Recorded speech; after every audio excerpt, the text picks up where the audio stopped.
On va demander à Julia de nous rejoindre parce qu'il y a de l'actu culturelle sur le web, sur la toile.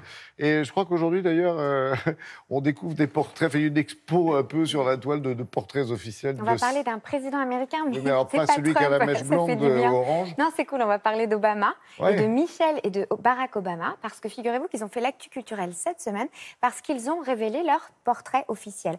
En fait, c'est de coutume aux États-Unis de présenter le portrait officiel un an après être partis de la Maison-Blanche. Donc, ils vont être affichés dans la très officielle et très nationale galerie américaine de Washington. Eh bien, figurez-vous que cette galerie, elle est hyper connectée. C'est-à-dire que depuis toute l'histoire des États-Unis, on retrouve dans cette galerie tous les portraits des présidents des États-Unis qui sont sur Internet. On les voit tous et ça démarre évidemment depuis Lincoln. Ils sont tous, alors regardez un petit peu le style. On est dans des styles très officiels, très sérieux. Ce ne sont que des peintures. C'est ça, c'est pas le portrait officiel, pardonnez-moi, du président de la République, comme on le voit, nous, à peine il est arrivé à l'Élysée. Qui sont exposés. Je pige. Le premier président à avoir un peu défrayé et avoir fait preuve d'originalité, eh bien c'est lui, c'est Kennedy. On est dans les années 60, c'est Hélène de Kooning.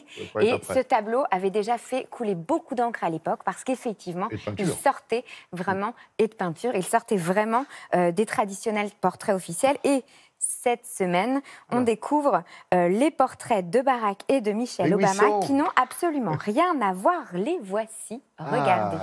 Alors, Obama, c'est Keane Wheeler, alors peintre afro-américain, homosexuel, qui ne peint que des hommes afro-américains. Idem pour Michelle Obama, peinte par Amy Sherald, qui ne peint que des sujets afro-américains. On est dans des choix de peintres extrêmement engagés.